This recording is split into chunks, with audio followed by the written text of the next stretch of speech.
All right, so in this little lecture, we're going to discuss the electrical activity of the heart as it relates to the actual flow through the different structures of the heart. And so in a separate video and in a separate lecture, we'll look at the actual cardiac action potential. We'll look at something called the pacemaker potential. But in this video, in this little lecture, we're going to look at the actual flow of the electrical current through the heart. So we'll start at where the impulse is initiated in what we'll refer to as the SA node. We'll track it through the atria, down into the ventricles, and then what that results the ventricles in doing. So I have removed all of the vasculature of the heart with the exception of a few things. So we've left the aorta here. So the aorta is right here. Here is the pulmonary trunk, and then here is the superior vena cava. So where we're going to start with for our electrical activity is we're going to start in something known as the sinoatrial node. Okay, and so the sinoatrial node, hopefully you can see this little bulbous region right here at the end of that arrow. That is the sinoatrial node. Sometimes it is referred to as the SA node. Okay, the SA node or the sinoatrial node. It is located in the upper wall of the right atrium. So in an anatomical heart, whenever you think and picture a heart, if you're looking in the upper kind of wall of the right atrium, that's where you're going to find your SA node. So this is where our electrical impulse will be initiated. And the heart has something known as automaticity, or it's autorhythmic, meaning it can beat and it can contract via its own electrical impulse. And in other words, it does not require the input from the nervous system. Okay. Now, it doesn't require it, but it does receive it through sympathetic stimulation and through parasympathetic stimulation to either increase or to decrease the heart rate. Okay. But in essence, what we have happening is at that SA node, this is where the impulse is starting. Every time the SA node, the cells of the SA node, every time they depolarize, which is known as the pacemaker potential, every time they depolarize, that is a contraction. Okay, so just like the action potential, every depolarization is associated with one action potential. Every depolarization, every pacemaker potential results in one contraction of the heart. So if this SA node depolarizes once a second, we would have a heart rate of 60, right? So once a second for 60 seconds, we have 60 seconds in a minute. That is 60 beats per minute. Okay. If it depolarizes faster than one every second, we obviously have a heart rate greater than 60. If it depolarizes slower than every second, then we have a heart rate below 60, right? And we know that our normal physiological heart rate is somewhere between 60 and 100. Okay, so there's some variation there. So that is where we're going to start. We're going to start in the SA node. So the cells of the SA node will spontaneously depolarize, and that will send the electrical impulse across the atria. And if I turn this around, hopefully you can see in here, you can see these little purple fibers running through the atria. So if I add the arrow here, we see a little one right here. You maybe see another one here, maybe another one right in there as well. So those are that's representing the pathway that the electrical impulse flows. So the electrical impulse is going to flow through and across both atria. Okay, so obviously we know the atria contract first to send a little bit of blood into the ventricles, and then the ventricles will contract. Okay, so after we send that electrical impulse from the SA node across the atria, it will arrive at something known as the AV node, right? And so the AV node is known as the atrioventricular node, and it is going to be located somewhere right in this general area here. Okay, so in about the area where the tip of that arrow is located. It's called the atrioventricular or the AV node because it resides between the atria and the ventricle. So kind of at the superior aspect of the junction between the left and right atria and the ventricles. So if I rotate this back around, if we were to go straight into the heart, the AV node would be somewhere right in there. Okay, in that general location. So, start at the SA node, spreads across the atria, it arrives at the AV node, and something very, very important happens at the AV node. okay? And what happens is the signal is delayed, okay? Why is the signal delayed? Why is that a important physiological step in this sequence of electrical activity flowing through the heart, okay? Well, what you may be able to think of is if we have blood in our atria and some of that blood that's going into the atria has to be sent there via contraction of the atria. So some of the ventricular filling is just passive. So blood just falls via gravity into the ventricles whenever the valves are open. But some of it happens whenever the atria contract, all right? If our ventricles contracted immediately after our atria with no delay at this AV node that is in this general area right here, if there was no delay, then our ventricles would be contracting at the same time the blood is coming down into the ventricle, right? And so this would make for very inefficient ejection fraction, right? This would make for a very inefficient stroke volume of the amount of blood that is leaving the ventricle going either into the pulmonary trunk or going into the aorta, right? So this delay that is happening at the AV node allows time for the ventricles to fill, right? Fill specifically with blood, okay?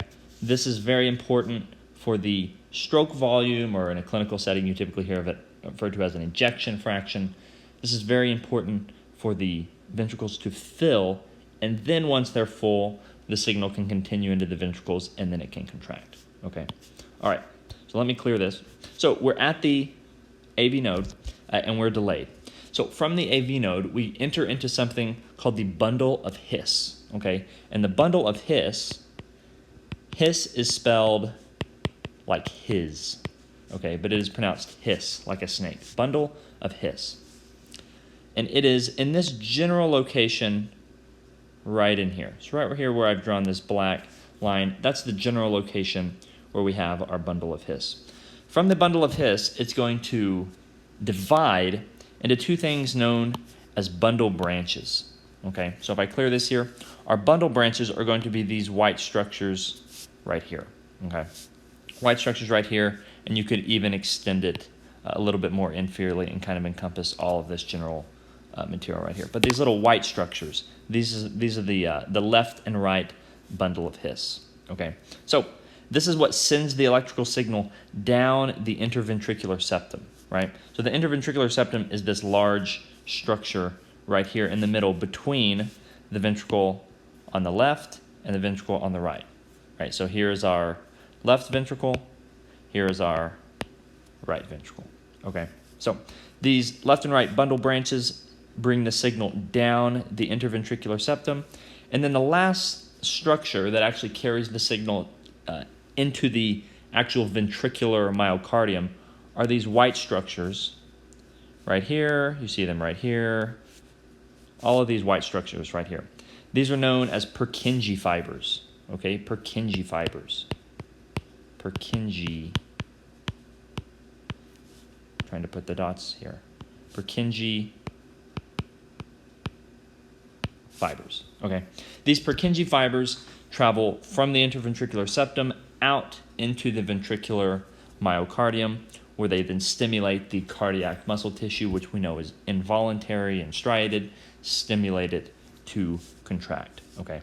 Now, one important note about the directionality of the contraction of the heart, right? So this area down here, this general area down here is known as the apex of the heart, okay? This general area up here is referred to as the base of the heart, all right? The heart, when it contracts apex to base, okay? Apex to base.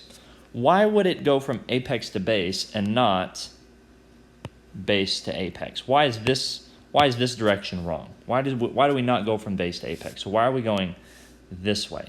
Well, if you note that the great vessels, so our primarily our pulmonary trunk and our aorta, well, they're closer to the base of the heart, and this is where we're sending blood, right? So in our if I clear this for a second, if we're sending blood to our pulmonary trunk, this is deoxygenated blood, right? So this is blood that has very little oxygen, and we need to send it to the lung, right? And our lungs are going to be located kind of over here. So we need to send blood to the lung, so we have to contract upward toward the pulmonary trunk, and then that blood can go to the left and the right pulmonary arteries, right?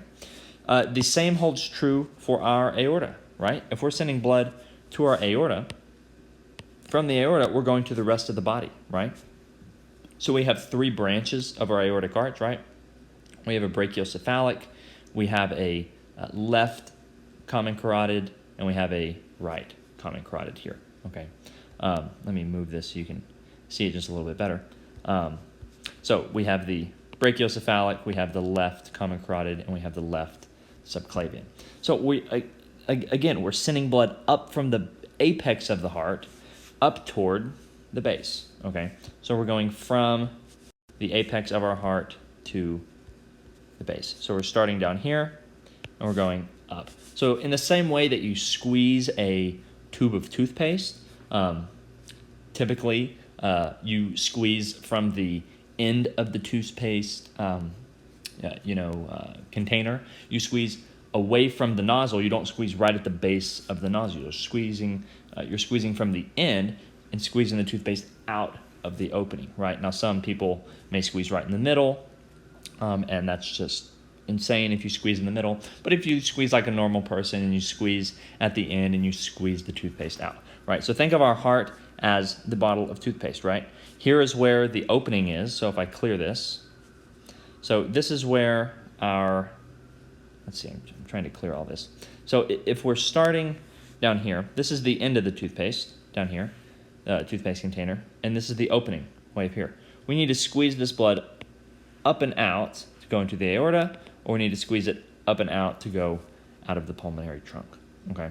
So this is very important, this directionality that the heart is going to contract, specifically apex to base. So hopefully this made sense with regards to the direction of the electrical flow, right? And so we're flowing from the SA node, right, across the atria. We'll arrive at the AV node. And what happens at the AV node, right? We are delayed. Very important. The signal is delayed. From here, we go to the bundle of His, to the left and right bundle branches, and finally to our Purkinje fibers. Okay, so whenever you're studying this, practice drawing it out in this direction, and for each of these, whether we're talking about the SA node, AV, bundle of His, bundle branches, or Purkinje fibers, think about where these are in the heart. Are they in the atria? Are they in the ventricle? Are they in the interventricular septum? One important note about the interventricular septum, right? So this middle structure right here, this is the inter. Okay, let me write this in a different color. This is the interventricular septum, not the intra. Okay, this is wrong. Intraventricular septum would mean that it is within the ventricle. This means that it is between the ventricle, and that's exactly what we see. So whenever you're describing these structures, make sure you use the correct anatomical terms, correct anatomical terminology when you're describing this. So hopefully this made sense. If you have any questions about this, please feel free to reach out. Thank you.